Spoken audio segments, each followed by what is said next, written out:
And dito nga nagtatago yung napakagandang sunset. Yun no? Wow!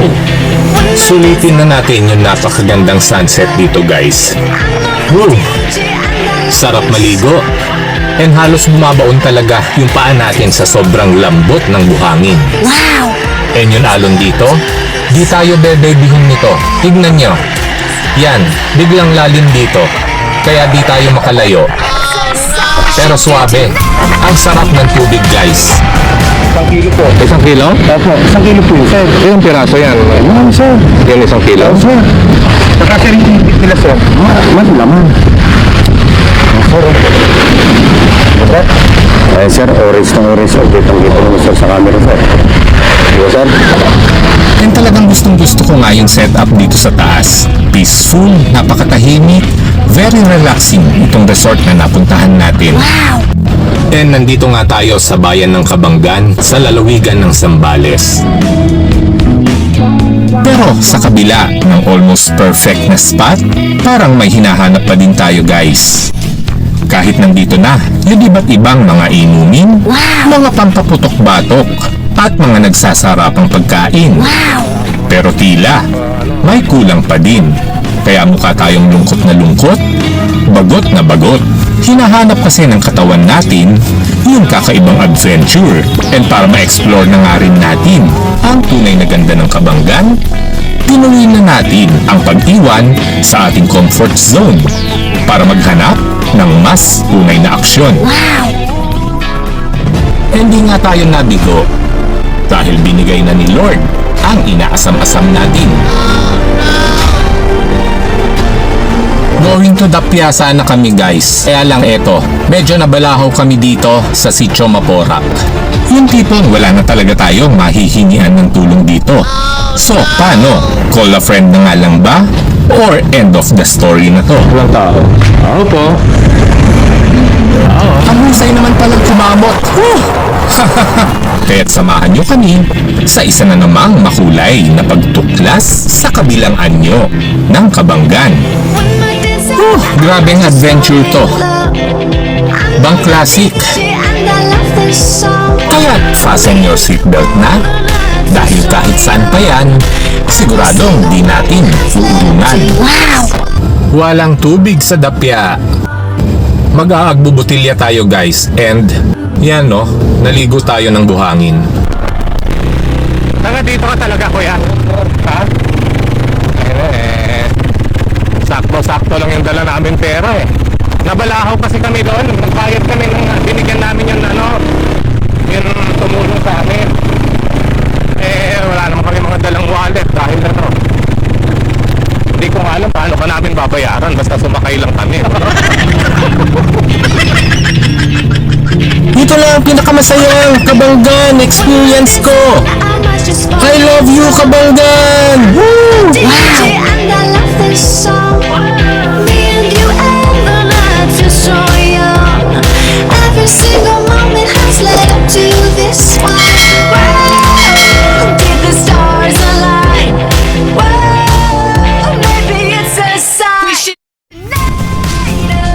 Ang lakas ng alon dito guys, at yung buhangin talagang pinong-pino at golden sun. Dinarayo ang Kabanggan dahil sa kaakit-akit na karagatan at maganda nitong dalampasigan. Isang tahimik na coastal municipality sa lalawigan ng Zambales. At ilan sa mga naggagandahang resort ay dito natin matatagpuan. Pero what if kung yung nasa likod nating mga kabundukan ang siya naman nating pupuntahan?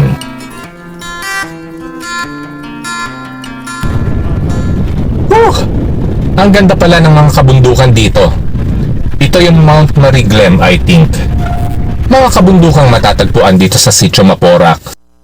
So, dito sa Kabanggan, di lang pagsiswimming sa dagat ang pwede nating gawin. May mga ilog din dito na pwede nating dalawin. Pwede din kayong mag-hiking, gaya ng ginagawa natin ngayon. Oh no! Langya! Pinaglakad kami ni Kuya Robert. Sabi niya, Rosie lang daw ang malakas dito, di pala kinaya. Oh no!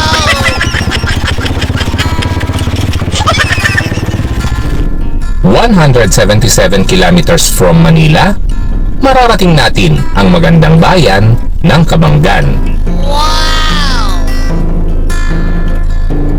And this time, muli nating dadalawin ang Dapya River. From the highway, dadaanan po natin itong dikeng ito. Ingat lang tayo dahil maaari tayong malaglag dito guys pag nagkamali kayo. Isa ang Dapya sa paborito kong dalawin dito, kaya naman masaya pa po tayo sa pagkakataong ito. Hanggang sa di nating inaasahang mangyayari. Oh my God, nabalahaw kami. Ngayon, halos kalahati na ng gulong yung nakalubog guys. And yung hinahanap nating adventure, binigay na ni Lord sa atin.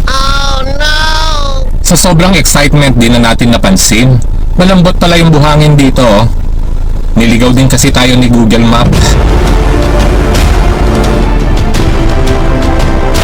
Wala na yata to. Naku, ayan oh, mukhang di na kaya. Game over na to guys. Anyway, try natin humingi ng tulong sa mga lokal dito. Walang tao. Tao po. Tao. Naku, Diyos ko, wala pong tao dito. Going to Dapya sana kami guys. Kaya lang eto, medyo nabalahaw kami dito sa Sitio Maporac.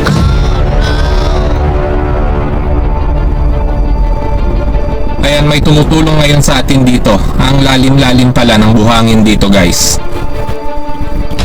Ayan oh, halos kalahati na ng gulong yung bumaon.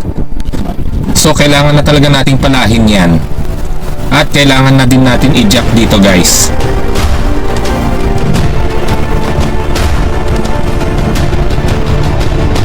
Parang jack na lumulubog. Hindi. Sige, ikot mo na. Dito parang gumano na. Oh, gumagalaw na siya. Umangat na, oh. Umaano na yung gulong. Buti na lang at natapos na din tayo. Salamat sa mga tumulong dito sa Sitio Maporac. Dapya pa more! One night is all, I might just fall in love. I love the DJ and I love this song. Me and you and the night feel so young. Every single moment has led up to this one. Whoa, give the stars a light. Whoa, baby, it's a sign we should do tonight again. Ito na pala yung bagong daan ngayon. Going to Dapya yan guys. Last time kasi, doon ako dumaan kung saan tayo nabalahaw kanina. Kuya. Saan papuntang Dapya? Kanan kami. Salamat. So from here, kanan pala tayo dyan, papasok ng Barangay New San Juan. Ayan naman, nakita ko na yung pila ng mga kolong-kolong dito. Going to Dapya or Agbubutilya River yan mga yan, I think. Ayan, welcome dito sa Sitio Maporac, Barangay New San Juan. Napakatahimik po dito. So dito may babayaran pala tayong 30 pesos per head guys, bilang environmental fee natin sa pagpasok dito sa Sitio Maporac. And para masulit natin ito, huwag na po tayong lumabas.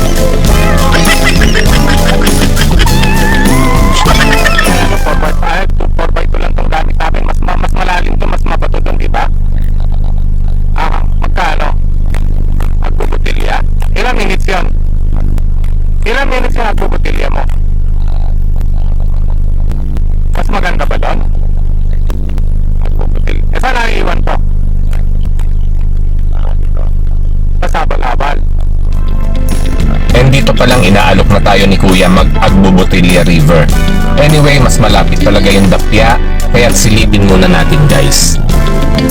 Marami bang tao sa Agbubutilya ngayon? Hindi, silipin muna natin yung Dapya. Malapit lang naman na eh. Kuya?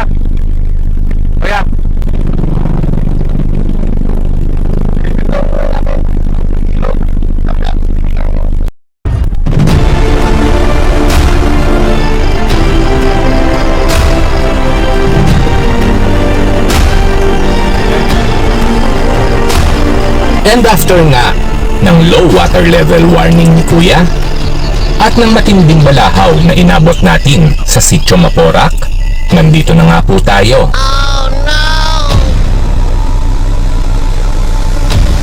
Bakit halos kulay brown? Anyway, tuloy pa din tayo dahil tuloy nga ang init natin na muling matikman ang Dapia River. But sad to say, parang tuyot dito ngayon and halos walang tubig ang ilog guys. Ayan o, kitang-kita naman natin.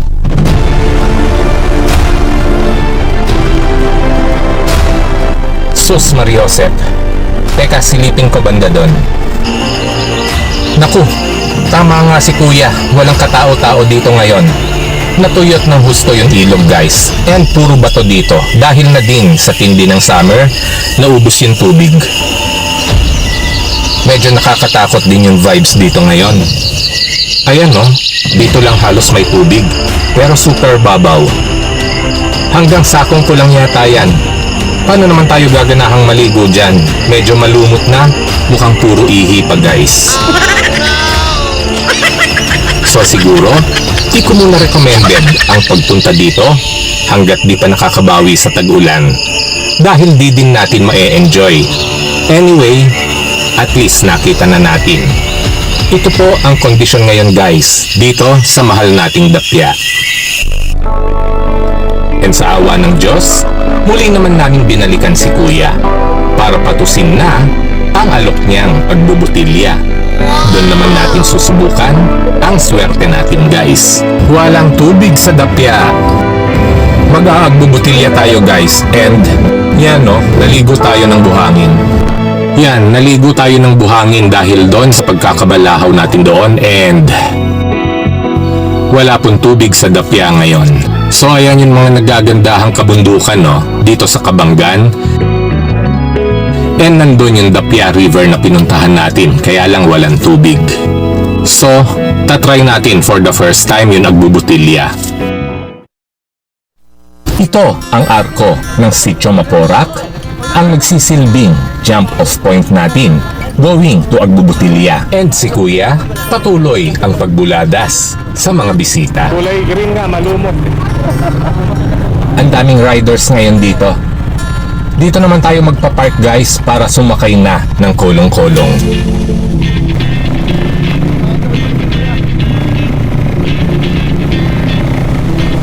One night is all, I must just fall in love.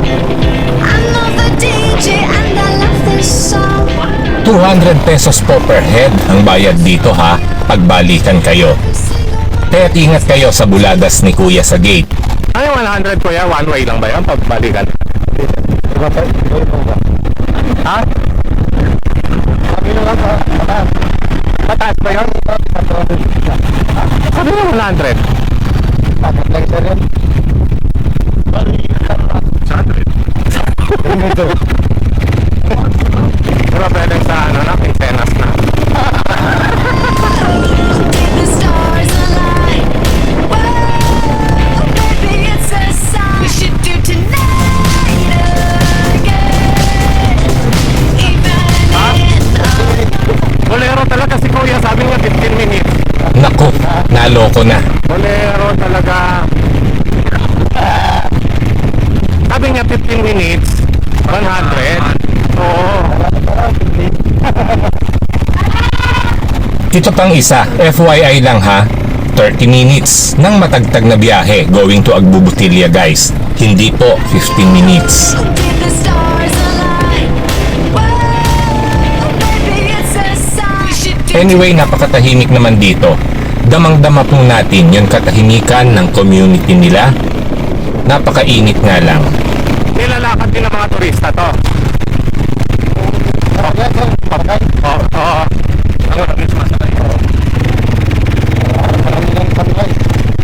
Saan? Mas marami sa umaga.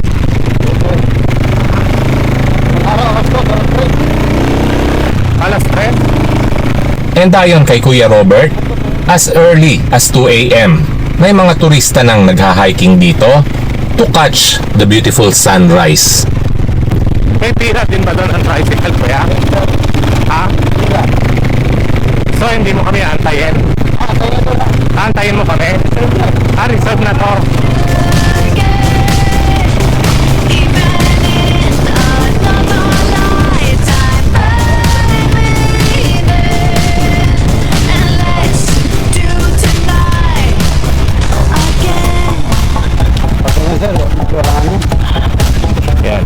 Nag-upong chicks kasi si paring Radel kaya nahirapan. Naipit ba naman yung kanyang bambolias, guys?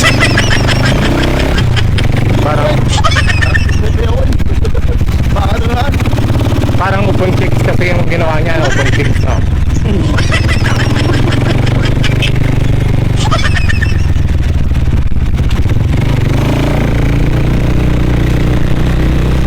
Taga dito ka talaga, kuya? Ha? Tayo na eh. Sakto lang yung dala namin pera eh. Nabalahaw kasi kami doon. Nagbayad kami nung binigyan namin yung yung tumulong sa amin. Eh, wala naman kami mga dalang wallet dahil na to. Hindi ko nga alam paano ka namin babayaran. Basta sumakay lang kami.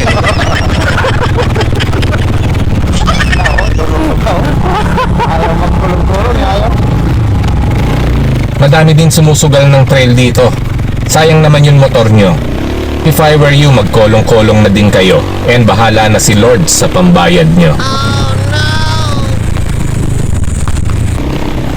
Yan o, paliblib na ng paliblib tayo. Parang nasa shake, rattle and roll na tayo, guys.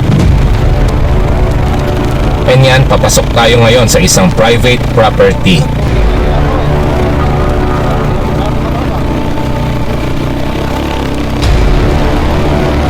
And take note, talagang 100% rough road. And dito, kailangan talaga nating humawak ng mahigpit para tayong papunta nito sa kawalan.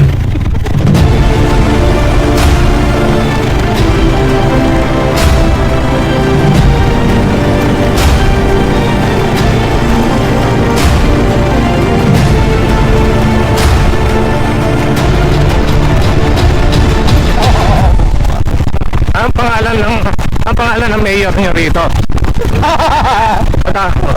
Ayaw niya ipagawa to. Ganda-ganda ng lugar nyo eh.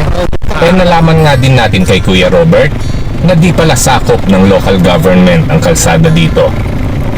Privately owned property na pala itong dinadaanan natin. And as of now, di pa po welcome ang mga 4x4 nyo dito. Kaya sorry muna tayo.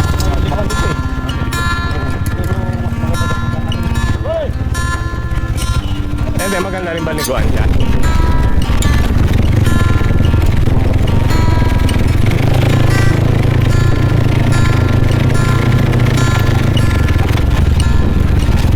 Mahigit 3 kilometro.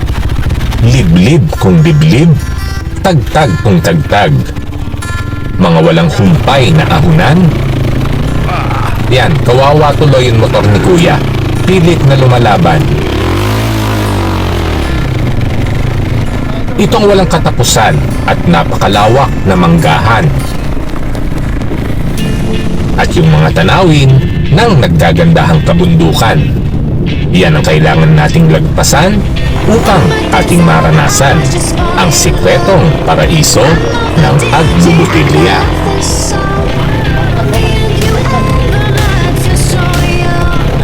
Every single moment has led up to this one.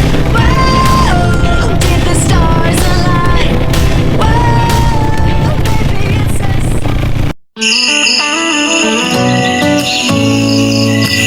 And after ng mahabang joyride, finally. So from the parking, kailangan pa daw maglakad ng 5 minutes, guys. my sanity. Andito tayo. Welcome to Agbubutilya. May konting trekking pala tayo dito. I'm tired of feeling on FOMO, babe. Liblib na to, guys. Pero sige lang.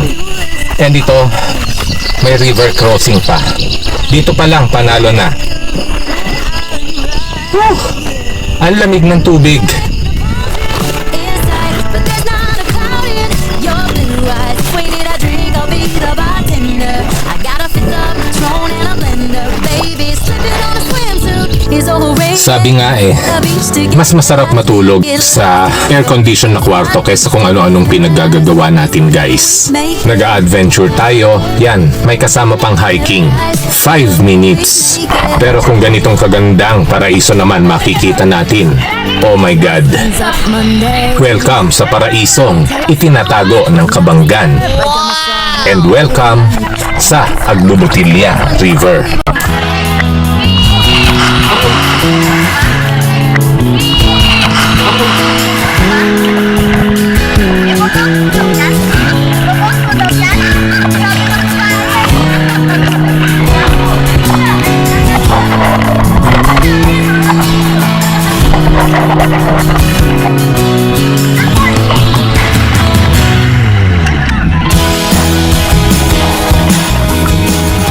Panalo.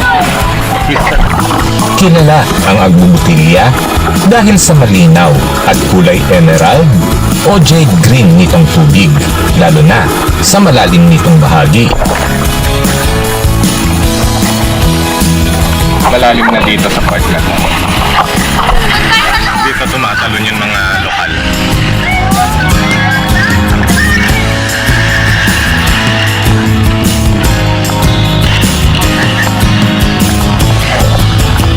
At yung matataas at naglalakihan nitong batong nakapaligid sa ilog ay pinaniniwalaang bahagi ng mga sinaunang volcanic formations na hinubog ng tubig at panahon sa loob ng libu-libong taon.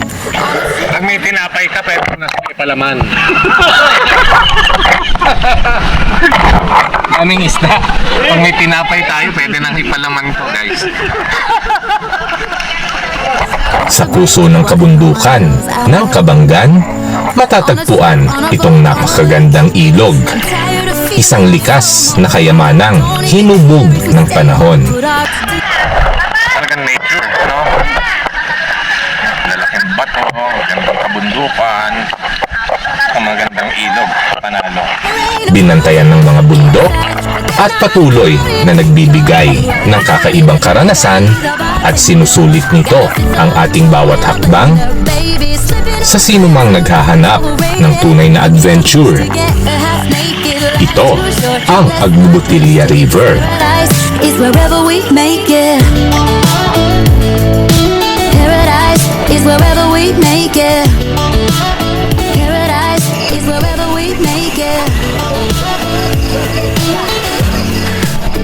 Till the sun's up Monday. Ano kaya campsite to? Tindahan yan. Saan lang siya? Ano ito? May tubig. Anong tubig yan? Galing dun sa ilog.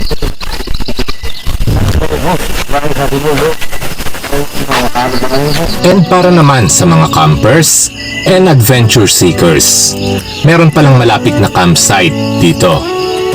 Few steps away lang mula sa ilog, and welcome na welcome tayo dito. Dapat nga ikaw magbayad sa amin. Enjoy na enjoy ka. Talong-talong ka rin eh.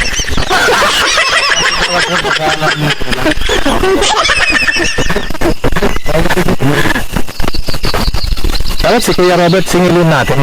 Saan nag-enjoy talon ng talon. River crossing.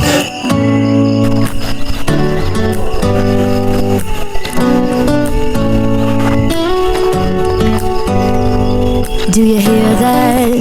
Katapos lang natin mag-river crossing and pabalik na tayo guys ng Balayangkan. Of course, dito pa rin sa Kabanggan. Super nag-enjoy kami and so far panalo. Panalo yung adventure natin dito sa Agbubutilya.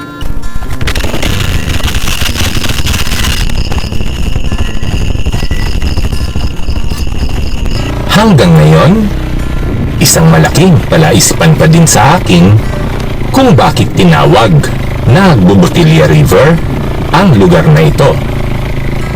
Ang Dapya at Agbubutilya ay bahagi lamang ng malaking binaong Maporac River System na parehong kawili-wili at kabigha-bighani.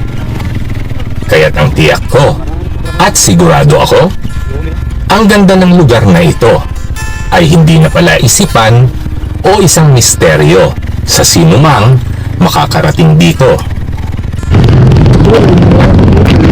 Ngayon ko lang na-realize, ganun pala kalayo talaga. Pinuntahan namin.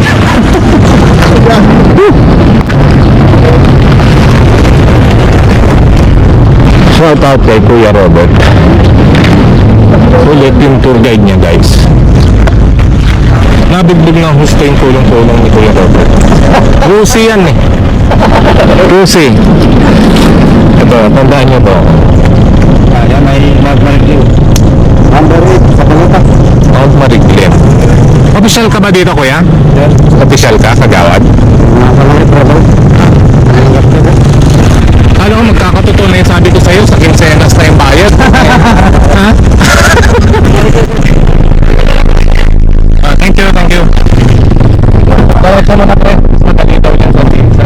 At ito pong muli, si Greymon 16. At ito, ang pinakamasayang kabanggan experience ko. Maraming salamat muli sa walang sawang pagsubaybay nyo.